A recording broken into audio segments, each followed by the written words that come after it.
This isn't an Israeli or an American calling out Qatar. This is a top Saudi official pulling back the curtain on what no one else in the Arab world will dare to say. From terror financing to plots of assassination, what he reveals about Qatar and Qatar's true role in the Middle East is shocking, and it changes everything you thought you knew about Qatar. Mr. Foreign Minister, my name is Roland Paul. I'm a lawyer. I've been in the U.S. government a couple of times.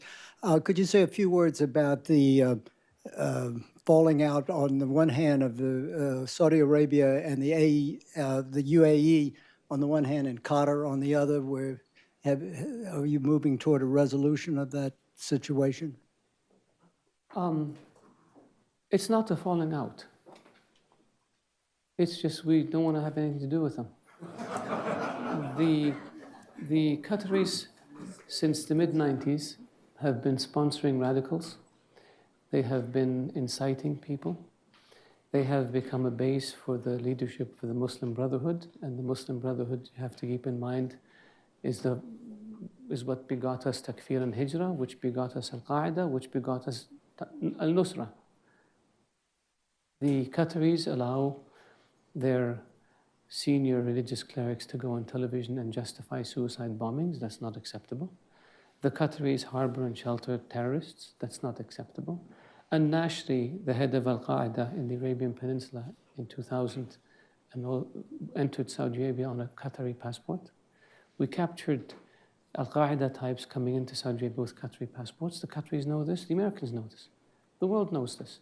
The Qataris are funding dissidents in the Emirates and Bahrain and Saudi Arabia and in Kuwait in order to cause problems for those governments and to create instability. Why would you do this? The Qataris pay ransom to terrorist groups, including $500 million to Hezbollah in Iraq, $50 million to Qasem Soleimani, according to text messages between the Qatari ambassador in Iraq and the foreign minister of Iraq, including, I don't know how much to Hezbollah in Lebanon. Is that acceptable? If we gave $1 to Hezbollah in Iraq, we'd be sued in a court down the street. And so the Qataris use their media platforms to spread hate. The Qataris send weapons to Al-Qaeda-affiliated militias in Libya. The Qatari Emir was conniving with Gaddafi on how to overthrow Saudi Arabia. The Qataris connected Gaddafi with a Saudi dissident in London who they fund, who connected the Libyans with a group in Mecca with the objective of assassinating the then Crown Prince, later King of Saudi Arabia. Is this acceptable? We have phone conversation that the Libyans gave us after they overthrew Gaddafi, where the then Emir of Qatar is telling Gaddafi how he's recruiting princes and tribal leaders and military officers and members of the royal family to cause mischief and destabilize Saudi Arabia, and predicted that within 10 years there would be no royal family in Saudi Arabia. Is this acceptable? They do the same thing in Bahrain and in Kuwait and in the Emirates. So in 2012, we cut off relations with them, the same countries. And a year later, they came back and agreed that they will end all of this nonsense. And they signed an agreement. And nothing happened. So this time, we said, you know what? We're not going to deal with you. Unless you change. This, we will not allow you. There's a list of terror finances that the US puts out, the UN puts out.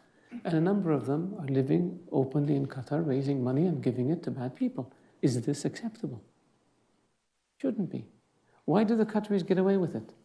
Because I think people see a young country, young leadership, they buy fancy buildings, they have a nice airline, and they think, wow, these guys are really modern. But we have to deal with the dark side that I just explained. And so that's why we said, unless you change, we're not going to deal with you. Now, what happened since we took this action? They signed an MOU with the US on terror financing that they had refused to sign before. They changed their laws to allow the introduction of evidence provided by a foreign government.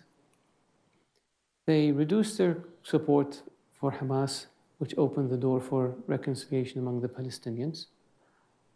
All of these are good things. Now we're waiting for them to continue to implement all the things that they promised to implement. They refuse to engage in a dialogue about implementing these issues, and we refuse to talk to them. And so for us, and we've said this to them, we've taken the steps that we took. No dealing with Qatar. You can't overfly airspace. You can't import things from our market. We will not, the military cooperation is still ongoing because that's a GCC issue, and with the US, so we do that. But the other stuff is all frozen until they change. And I hope they change.